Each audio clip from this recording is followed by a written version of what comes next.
The first time I ever saw Lake John, it was a field with a horse in it. And it was like that for many years afterwards. Um, it was my husband John's idea to dig out the fishery.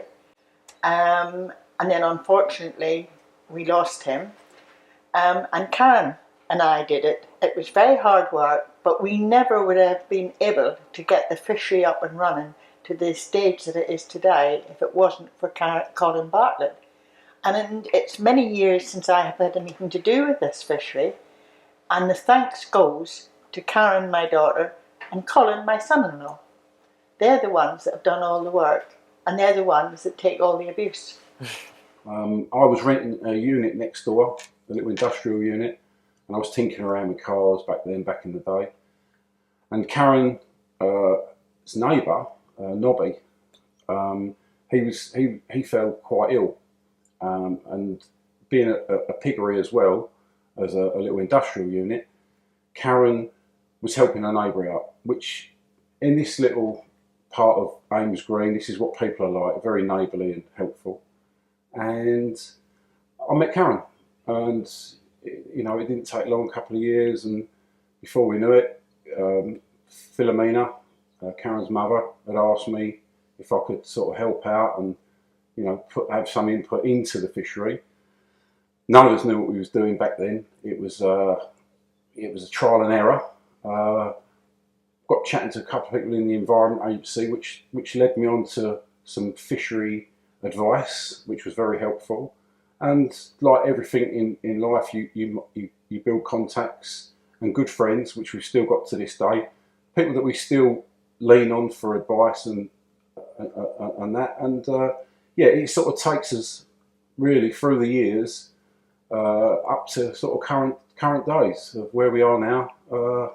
Running this wonderful fishery in one of the nicest parts of Essex. It's been an absolute pleasure. Okay, my tactics on Lake John, mainly silverfish based. The lake's got so many bream and skimmers in, it's unreal. The only time I set a feeder up is really in the winter or if I draw the island.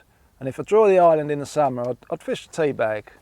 Now the reason I fish the tea bag is because method's banned, and this is the closest thing you can get to fishing the method. This is where the bait is actually over your pile of pellets. So the first day of the match, spend on the tea bag. Not only do you catch the carp, you catch quality skimmers and bream. If that doesn't work, the pole line's all primed, chop worms, caster over ground bait. And this can be a very, very good method. Rigs, mainly a gram rig in the summer, and an Olivet. Bolts really close to the hook, double bulk, just so I can get through the little silverfish, to get to the bottom. Sometimes shallow fishing works with meat. Personally, I never do that. A lot of anglers do that. Margin fishing, again, ground bait maggots, worms and casters. In the winter, sometimes the matches can be a bit better. You want to catch everything. Small roach, skimmers, perch, tench, odd carp. Target weights in the summer to win the match, £150, winter, £30. Okay, the best carp weight from the lake is just under £200. This was on the tea bag from Peg 36. Now, carp in here, they go up to £40. Nearly every carp you catch is around £10. Any carp over £10 is called a putback. So if you catch a £20 carp, show it to the angler next door, you put it back, that carp counts as £10. Best carp, it's on my 40th birthday, a couple of years ago, 15 more like. £25 on the pole from Peg 14. Beautiful, day I couldn't forget. Beautiful carp. Colin got off his box to weigh it for me especially. Great big mirror carp. I'm sure I've had a couple bigger but not verified or weighed. I've seen some bigger ones too in a match. Tony Cassidy caught one, approximately, must have been £30. Great big common, lovely fish. My best silverfish weight was £218, mainly skimmers and bream. Oh, okay, mainly bream. There was one carp, it was an open match, Final weigh was £228. Another red letter day from Lake John. I go to West Mersey regular, and this particular day I came back early. We was having some pictures doing. Colin was working on the lake. He was out on the island, cutting all the trees down, picking up all the line that was caught on them, taking pictures, putting them on the Facebook, saying, look guys, look what I'm doing, look how good I am. Then the next thing, he takes another picture. He's still on the island, and there's a picture of the boat on the back of the lake. The boat had drifted off Off of its tether. Because you hadn't tied it up properly. And then I get a phone call, can I come down and rescue him so that he hasn't got to get in the water and swim across because it's too deep to walk across. And yeah, there I was, coming out with the old, what was it, Hawaii 5-0. Yeah, yes, I actually quite impressed myself the way I rode it. But and then you shout, Karen, come here, this way. But yeah, no, it was hilarious. It was hilarious that you needed We've done me. a little video clip of that, and it was called International Rescue. Yeah. So I'm fishing Peg 16 on the smaller of our two lakes today. This is a lake that I constructed about 17 years ago on the back of then a sort of trendy snake type lake, an inland canal sort of 14 metres wide, and we've stocked it over the years since then, bringing on our own stock as well in our stock pond, which is in the island, which is something that I'm quite sort of proud of. And we've sort of generated a mixed fishery. The weights on this lake are comparable to our very well known and famous, possibly, top lake.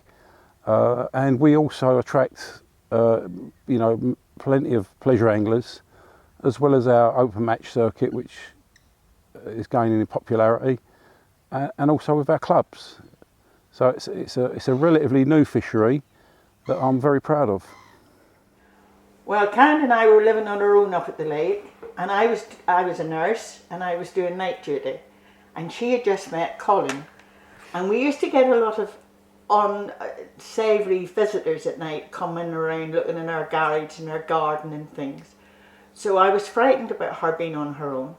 So I said to Colin, because I was really naive, I said to him, Colin was tinkering with cars. I said, Colin, every night before you go home, could you leave a car outside my door so that people think that I've got visitors? And bless him, he did for a long time. And it was only years afterwards when somebody said to me about the gay old time I was having when I was first a widow that I didn't realise what people thought of the cars. A lot more features now than what there was when we first started. There was virtually none of these reeds all the way around. It was just like bare banks. And now they've got a cafe and all now. That wasn't there when we started. It used to be a burger bar over the other side. But it's changed a lot more features, a lot more fish and all now. But mainly silverfish for his match fishing. On Peg 14, I had 55 carp off the top. Most of them all doubles. That's the best catch I've had over here. The biggest one I've had is down in the bay at 35 pound off the top. I had a good day last Saturday. I hadn't seen a crucian carp for weeks, well, for about 3 or 4 years, and I had 3 on Saturday out of here. So I caught plenty of fish Saturday with a bream and carp and 4-tench. It's just rotten with fish, really. If you come over here and don't catch, there's something wrong. See this boat up here? This was in the winter. The bloke had hooked a carp. He went through the tree and thought he'd fell out. But it wasn't, he was still up in the tree, and when he got a carp on, every time he pulled it up, he was lifting the carp in. I said to Colin, the bloke wants me to go out because I've got a carp tethered out on the last thing he said, be careful. And this was in October. I put the boat in. I got one foot in the boat and it went away from me. And I tried getting in a bit quick and it didn't work. I ended up in the lake with a boat on top of me. But I've seen bloke in this peg here standing up there and his rod flew off and he's just run down the bank and jumped in the lake to get his rod. Many of the people I've seen falling in, it is common. You shouldn't laugh really, but I've got a terrible sense of humour. Seeing someone else's mishap, I laugh. My dad's idea was that when he retired out of driving the lorries, that he wanted to have his own fishing lake. He had a passion for fishing. He had a boat at West Mersey where we spent most of our time. He dug the lake, and then he had an accident on his boat, and then my mum and I were left here, and Mum had to then get the planning permission, and we had to dig all the swims and things like that. It was a case of we had to try and make a living from here, or we was going to have to sell and move out, which we didn't want to do. Mum had lived here since she married my dad, 26 years. I'd been here 24 years. This was our home. I met Colin, and between the three of us, my mum and Colin and myself, we said, right, well, this is what we're up against, and we're going to have to learn and do it ourselves. And that's what we did. And now we're proud to say that we're now done 25 years altogether. Mum lives on site, we live on site, and that's it. We see each other every day. Together. I think the future of Lake John is to continue what we've already got, to sustain this standard is what we're all about. We know we've spent a long time generating. Well, 25 years is a long time. Generating this industry to gain the name that we've got. So the future, just to carry on. Yeah, well, a lot of people say how much I enjoy it. Everybody talks about it when I go out, especially if I've got a t-shirt on, they point. I see women point, like John. And we've had that on holiday. Yeah, we've been in Spain and that. I mean, you've got your Lake John hat on, and oh my God, I've heard so much about it.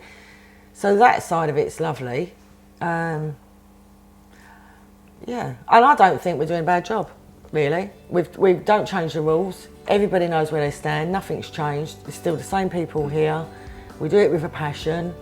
They know that they're safe. We get mums come with kids and toilets, food.